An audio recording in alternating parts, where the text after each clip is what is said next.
Hello students, આજના એસીસીના લેક્ચરની અંદર એસીસીના લેક્ચરની અંદર આપણે જોઈશું આરએલસી series circuit.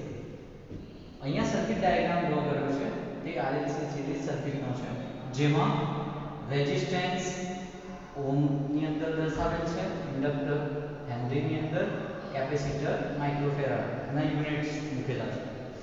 Supply voltage V Vm sin omega t જ્યારે તમે આપો ત્યારે I કરંટ આમાંથી પસાર થશે, એટલે I Im sin omega t. એક વસ્તુ હજુ સુધી આપણે ટર્મ્સ એવી ભણી, current through resistance, current through inductance end current through capacitance.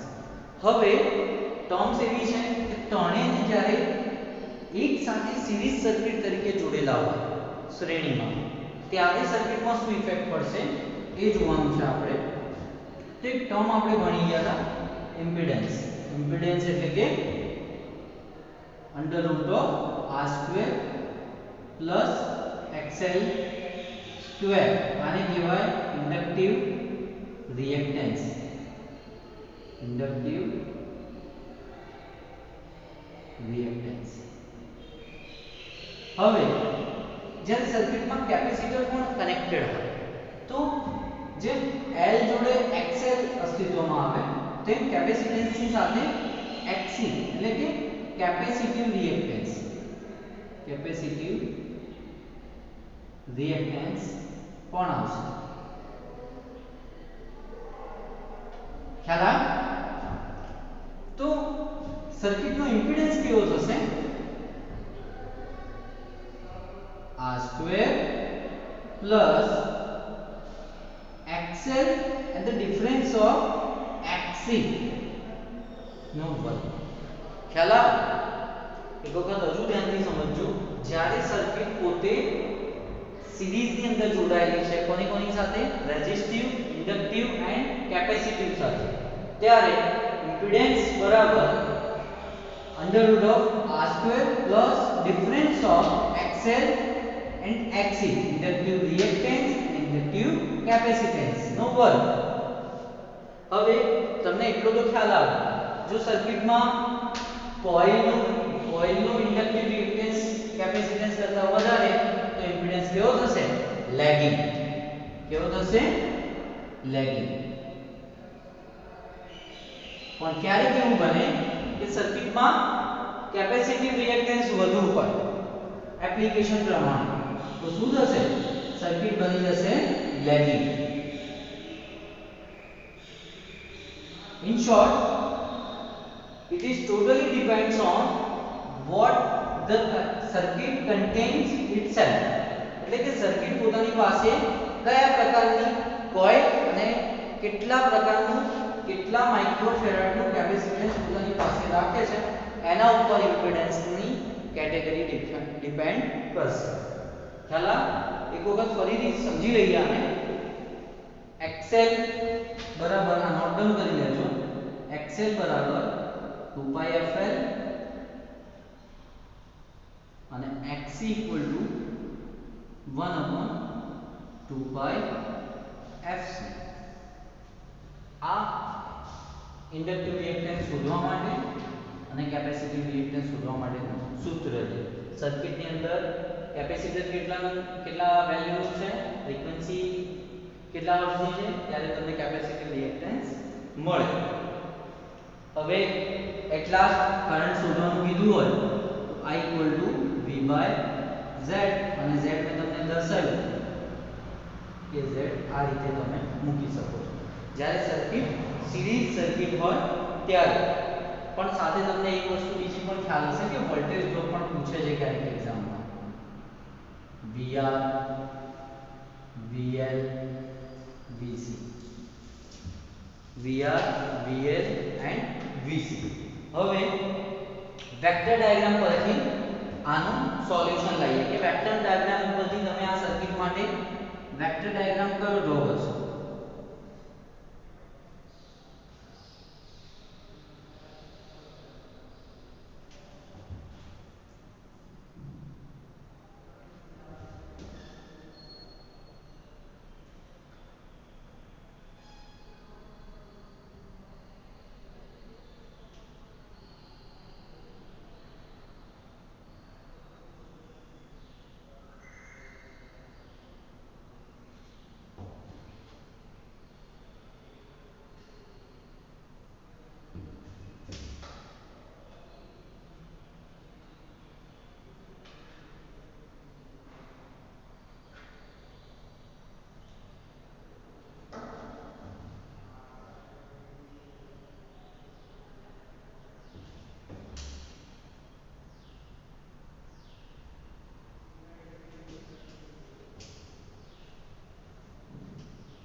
એક વેક્ટર ડાયાગ્રામ છે. એ વેક્ટર ડાયાગ્રામની અંદર ત્રણેય સર્કિટના કમ્પોનન્ટ્સને એક્સપ્લેન કરેલા છે. જેમ કે રેઝિસ્ટન્સ છે તો વોલ્ટેજ, રેઝિસ્ટિવ વોલ્ટેજ ડ્રોપ અને એમ્પિયર બંને સેમ ફેઝમાં છે. પછી ઇન્ડક્ટન્સ છે તો વોલ્ટેજ એ કરંટ કરતા 90 ડિગ્રી પાછળ બતાવે છે. કેવું બતાવે છે? પાછળ બતાવે છે. ઠીક છે. અને XL is greater than XC એટલે ઇન્ડક્ટિવ છે સર્કિટ આપણી. બીજું કેપેસિટન્સ ઇન્ક્લુડેડ છે તો કરંટ એ VC કરતા આગળ છે. ખ્યાલ એટલે આ RLC સિરીઝ સર્કિટ માટેનું એક ડાયાગ્રામ છે જેની અંદર OC ઇક્વલ ટુ OA વત્તા AB વત્તા AC. ડ્રોપ જો તમારે શોધવા હોય સપ્લાય વોલ્ટેજના તો તમે આ રીતે શોધી શકો છો. ઠીક છે. નેક્સ્ટ જોઈએ RLC સિરીઝ સર્કિટ ના એક્ઝામ્પલ્સ GTU ની અંદર ઘણી વખત પૂછાતા હોય છે. એક એક્ઝામ્પલ જોઈ લઈએ.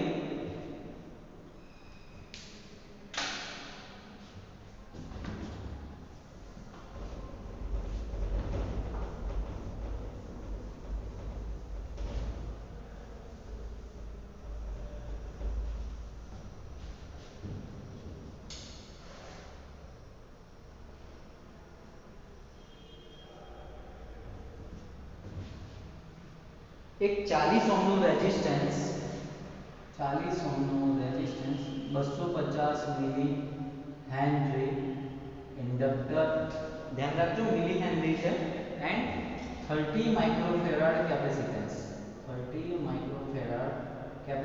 is connected with V is equal to 110 volt and 50 hertz power supply.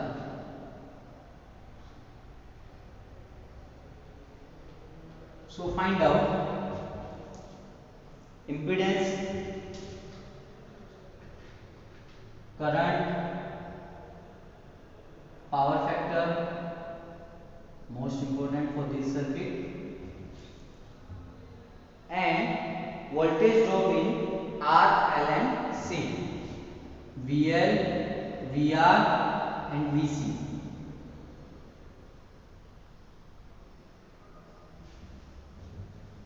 Also determine the power loss PL. So start from what data we have. R is equal to 40 ohm, L is equal to 250 millihenry. 250 millihenry means 10 raised to minus 3. Capacitance is C is equal to 30 microfarad, 10 raised to minus 6. ठीक है. So XL equal to 2 pi FL. So put the value 2 into 3.14, 50 hertz, and L what we define as 250 into 10 raised to minus 3, and it gives the value of around 78.54 ohms. Next, capacitive reactance Xc is equal to 1 upon 2 pi Fc, 1 by 2 into 3.14, 50 into 30, 10 raised to micro means 10 raised to minus 6, and it gives the value of 106.1 ohm. Okay, so find out total impedance. Z equal to under root of R square 40 square plus XL 78.54 minus 106.1 square of the root. So it gives the total value as 48.57 ohms. Got it? This is the impedance. Now find out current. So I equal to V by Z. Value of voltage is 110. Impedance is 48.57. It gives the value of ampere is 2.26 ampere.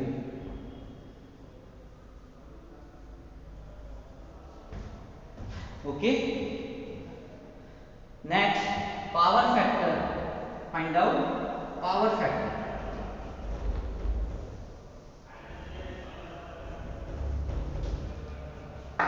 Power factor is cos phi equal to R above Z.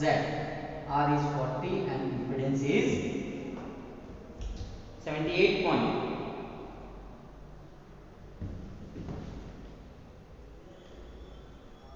So your power factor will be 0.823 lagging.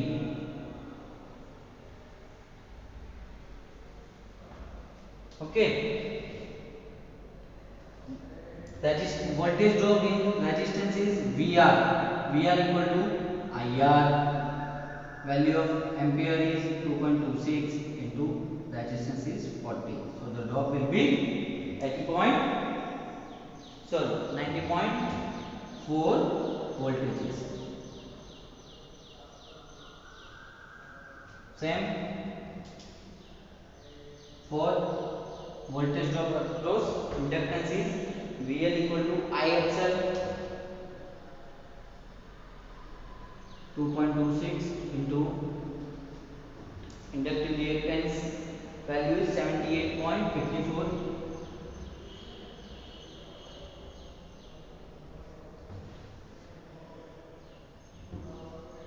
which gives value as a 175 volt. Next, VC equals to I of XC 2.26 into XC. What is the value of XC? XC has a value of 106.1. So multiplication of this give 239 volt.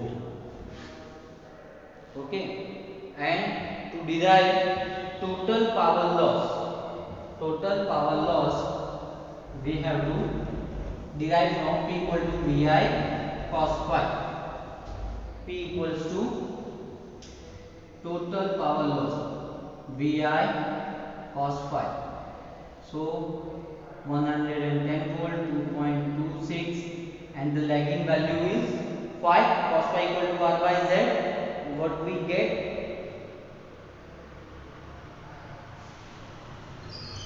0.823. It gives the power loss is 204.6 watts.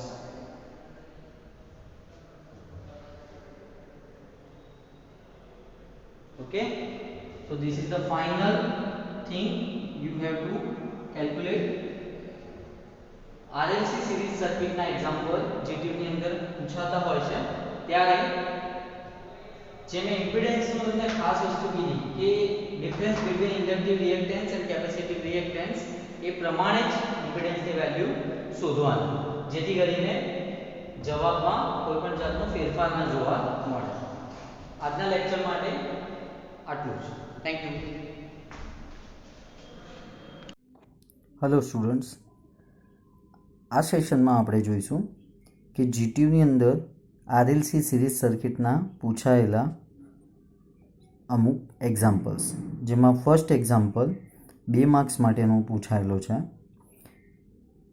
One coil is connected with 230 volts 50 hertz power supply with a 10 ampere current is passing through it, and 1500 watts is the power. So find out coil reactance and impedances. આ question November 2016માં પૂછાયેલો છે. અહીંયા મેં એક circuit diagram draw કર્યો છે. આપણે આ circuit diagram statement ઉપરથી ડ્રો કરવાનો. જેમ કે એક coil 230 volt 50 hertz power supply સાથે કનેક્ટેડ છે, તો એક કોઇલ 230 વોલ્ટ 50 હર્ટ્ઝ પાવર સપ્લાયથી કનેક્ટેડ છે. 10 એમ્પિયરનો કરંટ તેમાંથી પાસ થાય છે. સર્કિટ ડાયાગ્રામ આપણે દોરવું જેથી એક્ઝામિનરને ખ્યાલ આવે કે આપણને સર્કિટ વિશે પૂરું જ્ઞાન છે. સો સ્ટાર્ટ શું શોધવાનું છે આપણે? કોઇલ રિએક્ટન્સ અને ઇમ્પિડન્સીસ. ઇમ્પિડન્સ Z બરાબર V/I, વોલ્ટેજની કિંમત 230 વોલ્ટ અને કરંટની વેલ્યુ આપી છે 10, એટલે કે ઇમ્પિડન્સ આવી જશે 23 ઓહ્મ. પછી પૂછ્યું છે રિએક્ટન્સ. તો રિએક્ટન્સ એટલે XL બરાબર √Z² માઇનસ R². R મેં તમને એટલે કહ્યું કારણ કે આની અંદર રેઝિસ્ટન્સ તમને આઈડેન્ટિફાઈ કરવો પડશે. ખ્યાલ આવ્યો? આર ક્યાંય પણ સર્કિટમાં આપેલો નથી. તો સૌથી પહેલાં P = I²R, કારણ કે પાવર આપ્યો છે 1500 વોટ. તો 1500 = 10² અને R, તો રેઝિસ્ટન્સ બરાબર 15 ઓહ્મ. હવે આ કિંમત આપણે આની અંદર મૂકી દઈશું. √23² માઇનસ 15² એટલે કે આ કિંમત તમને મળશે 17.4 ઓહ્મ, જે હશે ઇન્ડક્ટિવ રિએક્ટન્સ, કોઇલનો રિએક્ટન્સ. બીજું એક એક્ઝામ્પલ જોઈએ. આમાં મેં કેપેસિટન્સ કનેક્ટ કર્યું છે અને આ એક્ઝામ્પલ ડિસેમ્બર 2015માં પૂછાયેલો છે. 50 ohm resistance and 10 microfarad capacitor is connected in series with 100 volt 50 hertz power supply. So find out impedance, current, power factor, voltage drop across resistance and capacitor. મેં તમને કીધું એ પ્રમાણે statement વાંચ્યા પછી આપણે સૌથી પહેલું કામ સર્કિટ ડાયાગ્રામ દોરવાનું કરીશું. 50 ohm resistance, 10 ohm capacitor is connected with 100 volt and 50 hertz power supply. Circuit diagram દોરાઈ ગયા પછી કેપેસિટિવ રિએક્ટન્સ XC બરાબર 1/2π FC. 2π ની કિંમત 3.14, ફ્રીક્વન્સી 50 હર્ટ્ઝ, કેપેસિટર આપ્યું છે તમને 10 માઇક્રોફેરાડ, એટલે કે 10 માઇક્રોફેરાડને મેં આ રીતે લખી દીધું છે. દેખાયું તમને? 10 આવી રહ્યું અને માઇક્રોફેરાડ. ઠીક છે. તો આનું સોલ્યુશન તમને આપશે 31.8 ohms. Z એટલે કે ઇમ્પિડન્સ બરાબર ઇમ્પિડન્સ શોધવાનું જ છે તમારે √R² + XC², કારણ કે અહીંયા સર્કિટમાં ખાલી કેપેસિટર આપેલું છે. 50² + 31.8² એટલે કે ઇમ્પિડન્સ આવી જશે 59.2 ohms. એના પછી Z મળી ગયા પછી કરંટ શોધી લઈશું. I = V/Z 100/59.2 એટલે કે કરંટની કિંમત આવી જશે 1.69 એમ્પિયર.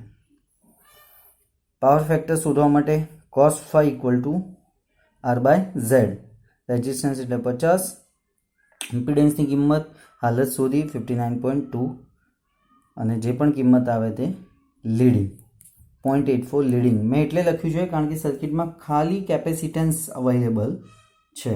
તમે બી ખાસ ધ્યાન રાખજો, સર્કિટમાં જો કેપેસિટર આપ્યું હોય તો તમારે વેલ્યુ લીડિંગ જ લખવાની. વોલ્ટેજ ડ્રોપ ઇન રેઝિસ્ટન્સ = રેઝિસ્ટન્સમાં વોલ્ટેજ ડ્રોપ શોધવા IR. આઈની કિંમત 1.69 અને રેઝિસ્ટન્સ 50 ohms 84.5 volt. Voltage drop across capacitor same IXC. આઈની કિંમત 1.69 અને XCની કિંમત 31.8 જે તમે અહીંયા શોધેલી જ છે, એટલે કે એની અક્રોસનો વોલ્ટેજ ડ્રોપ મળશે 53.7 વોલ્ટ. That's it. આ સેકન્ડ એક્ઝામ્પલ 3 માર્ક્સમાં પૂછાયેલો છે, જ્યારે ફર્સ્ટ એક્ઝામ્પલ 2 માર્ક્સમાં પૂછાયેલો છે. Thank you.